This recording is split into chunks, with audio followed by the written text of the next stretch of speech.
네, 반갑습니다. 2월 14일 월요일 마감 시황입니다. 자, 시장이 내려감에 따라서 또 추가적인 하락이 나올 것인가, 아니면 여기가 바닥인가, 뭐 이런 관심들이 많이 모이고 있습니다. 과연 시장은 바닥인 것인가? 라는 질문에 대해서는 일단 바닥은 지난번에 잡았다 봐야 되겠죠. 그래서 2600, 2700, 뭐 고포인트 정도라고 말씀을 드린 적이 있는데요. 자, 그 가장 큰 이유가 바로 수급 주체에 달려있다 보시면 되겠습니다. 기관들이 매수를 하고 있는데 연기금의 투입이 지금 진행되고 있죠. 정부 차원에서도 연기금의 투입을 고려한다라는 얘기가 나왔습니다. 추가적인 시장의 패닉을 원하지 않는다. 자, 아무래도 이제 뭐 대선을 앞두고 있는 상황이기도 하고 전체적으로 또 시장이 많이 내려간 시점이기 때문에 지금 시점에서도 기관들이 손을 놓고 있다라면 그 비난의 화살이 계속적으로 몰릴 수밖에 없겠죠. 그러니까 그 내용들이 지금 잡혀 있을 것이다 보시면 되겠습니다. 보통 대선 기간 전에는 주가가 오르는 것이 일반적인데 이번에는 상당히 좀 오랫동안 주가가 조정을 받아서 고통을 좀 많이 주는 것 같아요. 자, 그리고 이번에 지금 악재들 나와 있는 것들 보시면 우크라이나 전쟁 뭐 대한 우려감, 그 다음에 금리 인상 이런 부분들인데 주 초반에 이 악재들이 집중이 되어 있다 보시면 될 것 같고요. 실질적으로 이제 전쟁과 관련된 부분에서는 이 전쟁이 악재가 아닙니다. 전쟁에서 파생되어 나온 그 무언가가 악재거든요. 그 이야기도 같이 전달을 해드리도록 하겠습니다. 자, 일단 차트를 한번 보도록 할까요?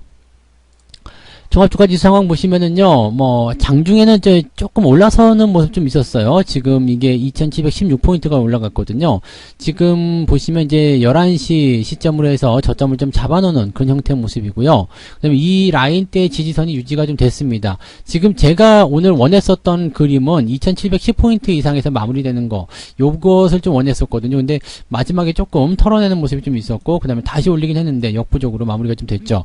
2710이라는 것은 왜냐면, 이제 주가가 하락한 이후에 나타나는 첫 번째 의미 있는 반등이죠. 그리고 나서 바닥이 잡힌 거기 때문에 이 포지션을 넘어가야지만이 주가가 온전하게 상승세를 좀 보일 수 있다는 얘기입니다. 그래서 2시 한 반 정도 시점에서는 주가 흐름이 나쁘지 않았어요. 이런 흐름도 괜찮아라고 했는데 마지막에 변동이 조금 있었다라고 보시면 되겠습니다. 뭐 결과적으로는 일단 뭐 하락에 대한 저점 지지를 만들어냈고 뭐 내일부터라도 반등이 나갈 수도 있지 않겠냐 볼 수는 있겠는데 바닥에 대한 어떤 신뢰도가 얼마만큼 높을 것인지, 또 개인 투자자들이든 아니면 이제 전체적으로 시장에 참여 중인 사람들의 신뢰도가 얼마만큼 상승할 수 있겠는지, 그 투심의 어떤 방향성에 좀 달려있다 보시면 되겠습니다. 실제로 지금 보시면 코스피 같은 경우가 지금 1.5% 빠졌지만 코스닥 같은 경우는 2.8%가 내렸거든요. 그러니까 요거는 보시면 아시겠지만 그냥 코스닥 쪽에 거의 폭탄이 떨어졌다라고 생각할 수밖에 없는 부분인데, 오늘 수급 동향을 보시면은 굉장히 좀 의아하다라는 생각 좀 하실 수 있을 거예요. 코스닥 쪽 아니면 코스피 쪽 둘 다 기관과 외국인들 순 매수가 들어와 있습니다. 네. 그리고 매도는 누가 했어요? 개인들이 매도한 거죠. 개인들이 지금 지난번에 1월 말경에 제가 그 신용에 대한 이야기 좀 해드렸을 거예요. 1월 말경에 한 달 동안 무려 4조 원 가까이 신용 물량이 줄었었죠. 그래서 20조 원까지 떨어졌었는데 2월 달 들어서 주가가 좀 반등을 하다 보니까 여기다가 또 신용이 막 들어왔더라고요. 1조 원 넘게 좀 들어왔었던 부분인데 그거를 또 지금 다시 빼뜨리고 있는 모습이라고 생각하시면 되겠습니다. 아마 오늘 개인들 물량이 제법 좀 많이 집어 던지는 쪽으로 가지 않았을까라고 생각됩니다. 왜냐면 굉장히 공포스럽고 투자하기가 좀 껄끄럽거든요. 그런데 수급 동향 잘 보시면 외국인도 기관도 모두 다 순매수를 해줬다라는 거, 굉장히 중요한 부분이라고 생각하시면 되겠습니다. 수급이 들어오는 장은 절대 빠지지 않습니다. 그럼 지금 빠진 건 뭡니까? 라는 부분을 이야기하실지 모르겠는데, 요거는 이제 이런 거예요.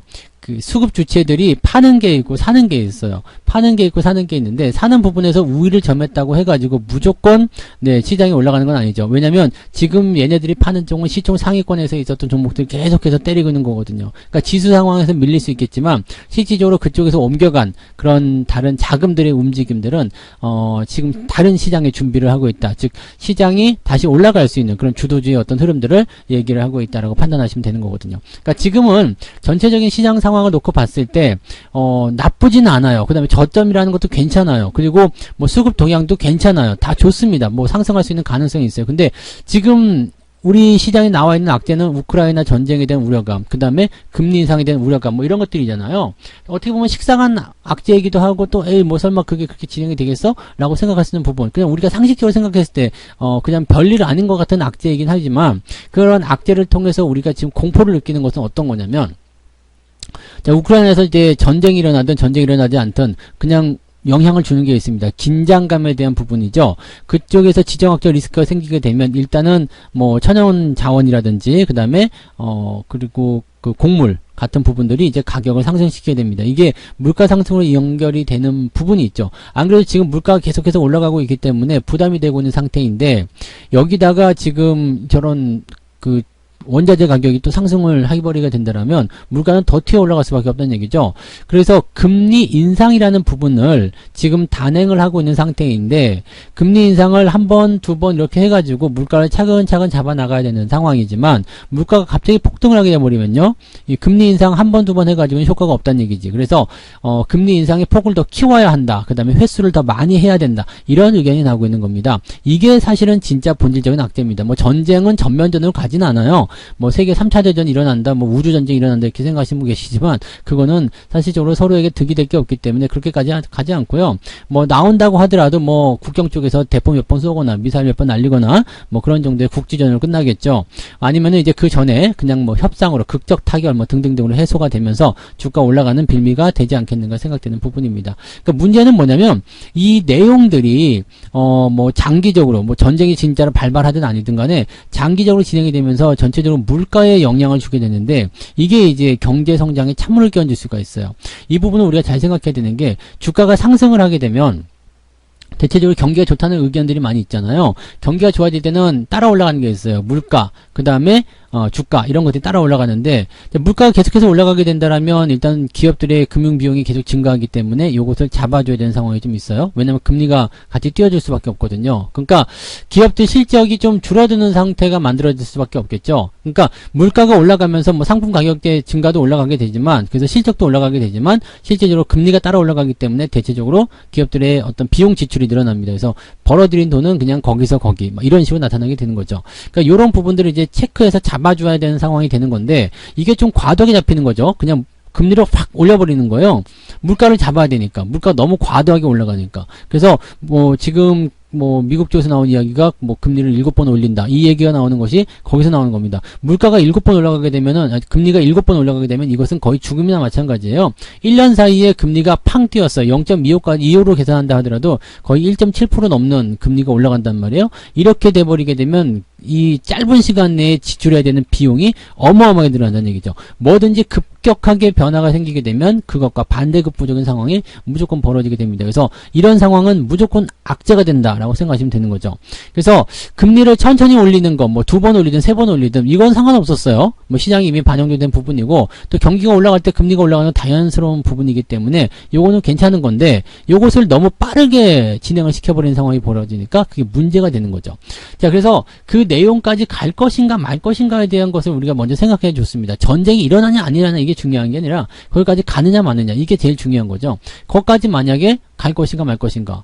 근데 지금 생각을 해보시면 지금 16일날 침공을 한다고 그랬는데 할지 안 할지 모르겠지만 일단은 어느 정도 그 전까지 뭔가 타협점을 찾으려고 계속 노력을 할 거예요. 어느 날 갑자기 괜찮아요 라고 얘기가 나올 수 있다는 얘기죠. 거기에다가 지금 금리 인상에 대한 부분도 뭐 오늘 그 제임스 연은 총재가 또 한마디 짓거리겠습니다만 자기도 약간 뜨끔한 상황이 있을 수도 있어요. 그러니까 약간 뭐 좀 방어적인 입장에서의 어떤 이야기를 좀 한다든지 등등의 것들을 통해서 또 16일날 뭐 이야기하는 또 연은 총재 같은 경우는 또 약간 비둘기적인 모습이 좀 있거든요. 그 다음에 주 후반에 발표되는 소매 판매 뭐 등등 경제 지표들이 여러 가지 있어요. 걔네들은 일단 시장을 조금 그 안정적으로 하려고 하는 그런 그 달래기용 정도의 어떤 모습이거든요. 즉 중요한 건 뭐예요? 이번 주 초반에 형성되어 있는 이 악재들을 어떻게 해소하고 넘어갈 것이냐. 이 부분이 중요한 거죠. 그런데 지금 수급을 보시니까 밑에서 다 들어와 있다는 얘기죠. 그러니까 진짜 악재는 전쟁이 발발할까 말까가 아니라 전쟁에 의해서 벌어지는 여러 가지 경제적 현상들인데 이 부분들이 과연 지속될 수 있겠는가? 현실 가능성이 있겠는가? 저희가 보기에는 금리 7번 인상하는 것은 현실 가능성이 없다고 보여집니다. 그렇다면 현재 요 시점들 금리 7번 올리게 되면 다 죽이는 거예요. 지금 같은 상태에서 다 죽이고 들어가면은 요거는 거의 불가능하죠. 약간 너무 극단적으로 얘기한 것이 아닌가라는 생각을 좀 해볼 수가 있습니다. 그래서 거기에 대한 어떤 반발적인 어떤 이야기들이 나오게 된다면 시장이 조금 빠르게 안정세를 찾을 수 있지 않겠는가 생각합니다. 뭐 전쟁을 벌이든 말든 그건 중요하지 않습니다. 그래서 그 부분은 이제 어느 정도 시점에서 전면전으로 길게 장기화되는 것은 없을 것이기 때문에 그 부분까지 걱정 안 하셔도 되는데 문제는 이제 거기서 파생되어 나오는 것들이 문제가 되는 것이다. 그리고 그 부분들이 어떻게 해요? 지금 주 중반 후반을 지나가면서 좋아질 것이다. 뭐 이야기는 조금 더 길게 해서 오늘 저녁에 다시 한번 이야기를 좀 해드리도록 하겠습니다.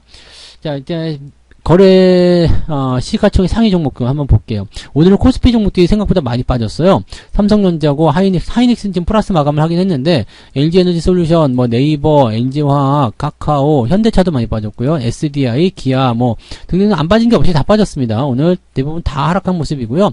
SK바이오사이언스나 HMM 이런 것들만 조금 올라간 모습이고 크래프톤도 오늘 반등 조금 했네요. 근데 그 외적에서는 거의 대부분 안 좋습니다. 크래프톤 아침에는 그 신저가 발생을 했었는데 막판에 조금 올라가는 모습이었던 것 같아요.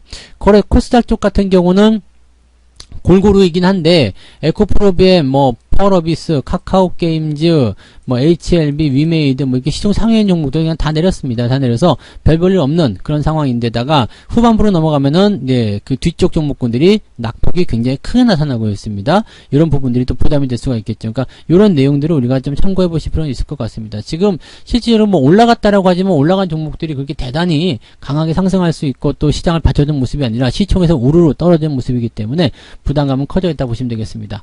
자, 오늘 투자자별 매매 의견을 한번 봐야 되는데요. 네, 지금 기관 쪽 같은 경우는 삼성전자, 하이닉스 다 방어했는데 누구냐면 연기금이겠죠. 이건 안 봐도 비디오. 네, 왜냐면 지금 연기금들이 들어오게 되면서 시장을 방어해주겠다는 얘기를 하고 있는 거예요. 그러면은 연기금이 좋아하는 종목도 있죠. 전기전자 그리고 뭐 화학주, 철강주 등등등 이런 종목들 전체적으로 매수하는 모습이 좀 나타나는 거고요.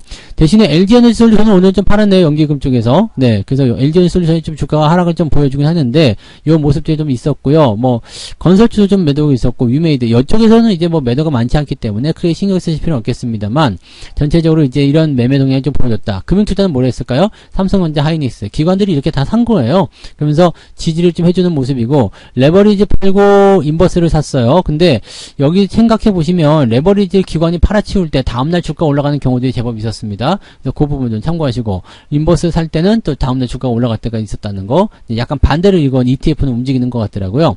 그 다음에 LG에너지솔루션이나 오늘 두산중공업이 조금 변동성이 커졌죠. 그래서 이 부분들이 계속해서 변하고 있는 상태. 근데 이쪽에서는 이제 매도가 좀 나타나는 부분이고 방어해주는 입장은 또 이런 쪽이란 말이죠. 그러니까 ETF 쪽 갖다 던지고 종목들 같은 경우 지지가 되는 쪽으로 움직이는 모습이다 라고 생각하시면 되겠습니다. 그래서 기관 총계로 보시면 삼성전자, 하이닉스, 카카오, 그 다음에 페노션, 그 포스코, 네이버 등등등 해가지고 시총 상위 종목군들 위주의 신규 매수가 들어가서 이제 그 방어를 해주는 그런 모습이었고요. 역시 시총 상위 종목군들이긴 한데 매도가 골고루 나오게 되면서 이제 기관 쪽 움직임은 뭐 나쁘지 않았다 정도로 우리가 판단해야 되는 부분이 되겠습니다. 자, 외국인들 같은 경우는요. 하이닉스 사면서 삼성전자를 팔았습니다. 하지만 결과적으로 봤을 때는 하이닉스의 매수 금액이 훨씬 더 많죠. 그래서 하이닉스 쪽에 움직임이 좀 싫어졌고요. 에너지솔루션, 크래프톤, 카카오뱅크 약간 떨어진 패턴에서 나타나는 그 기술적 반등을 노리는 형태인 것 같습니다. 기술적 반등을 노릴 때는 대체적으로 시장이 상승할 거라는 믿음이 있어야지 돼요. 그러니까 지금 외국인들 입장에서 제가 보기에는 시장의 하락보다는 상승 쪽에 베팅을 좀 해준 것이 아닌가라는 판단도 조금 해보실 수가 있겠습니다. 개인들은 어땠을까요? 오늘 팔아먹은 거 하이닉스, 카카오뱅크, 크래프톤 뭐 등등등 다 팔아먹는 모습이고요. 삼성전자 순매수, 카카오 순매수, 현대차 순매수 등등의 매수가 있었다고 보시면 되겠습니다. 뭐 누가 매수를 했고 누가 매도를 했고가 중요한 게 아니라 매도가 더 우세했는지 아니면 그 불리했었는지 그 부분을 좀 보시면 될 것 같아요. 그래서 지금은 일단 저점권에서 대형주들을 중심으로 해서 뭐 전기전자 일단은 기본적으로 앞서 있는 상황인데 이런 쪽 종목군들을 위주로 해서 순매수가 계속 들어와주고 있다는 거 그것은 긍정적이지 않겠나라고 생각합니다. 일단 지수가 조금 더 하락할 수도 있겠습니다만 이번 주 초반에만 국한되는 이야기일 수도 있습니다. 빠르면 내일 마무리가 될 수도 있는 상황이기 때문에 상황을 조금 더 지켜보시고 전달을 진행하시면 좋을 것 같습니다. 보통 바닥권에서 매매를 하실 때는요. 주가가 내려갈 때는 대응하지 않고요. 올라갈 때 매수하는 전략을 취하셔야 됩니다. 지금처럼 내려가고 있을 때 특히 오늘 같은 날 굳이 매수할 필요가 없겠죠. 반등이 나가는 거 확인하고 진행하시면 좋겠고 지금 현재 시점에서 이제 매수 포인트 가져간다고 하더라도 2770포인트 이상까지는 주가가 올라가 줘야지만이 매수하기에 조금 더 유리할 수 있다. 있다 라는 것만 생각하시면 되겠습니다. 전체적으로 뭐 좋진 않아요. 그 다음에 저점권을 계속 유지해 나가고 있는 상태이기 때문에 현재 이런 시점에서는 기관들 또는 외국인들의 수급이 끊이지만 않는다면 주가가 상승할 수 있는 배경은 충분하다라고 보시면 되겠습니다. 변동성을 일단은 키워서 가지고는 있었습니다만 이 부분들이 조금 더 빨리 회복이 될 수 있는 그런 과정으로 간다라면 잃어버린 것 이상의 주가 상승이 나타나게 될 겁니다. 보통 이런 패턴들은요, 주가가 떨어지고 나서 반등, 저항 받았죠? 들어왔다가 다시 돌파하면서 다음번 저항, 즉 2900포인트까지 상승할 수 있는 배경을 순식간에 만들기도 하거든요. 그래서 이번 주 초반을 어떻게 넘기느냐, 거기에 가장 중요하니까 그 부분을 가지고 우리가 잘 한번 체크를 해보도록 합시다. 자, 그래서 오늘은 여기까지 이야기 해드리고요. 더 많은 이야기를 해드리고 싶은데 시간이 없어서 여기서 마무리 좀 짓습니다. 그러니까 오늘 저녁 9시에 무료 라이브 방송 오시면 되겠습니다. 유튜브에서만 진행됩니다. 유튜브에서만 진행되는 무료 라이브 방송이니까 다른 데 가지 마시고 유튜브에 오셔서 저하고 함께 시장 이야기를 풀어보셨으면 좋겠습니다. 자, 오늘 마감 시간 여기서 마치도록 할게요. 이따가 저녁에 뵙겠습니다. 고맙습니다. 본 방송에서 제공되는 모든 정보는 투자 판단의 참고 자료이며 투자의 최종 책임은 본 방송을 이용하는 본인에게 있습니다.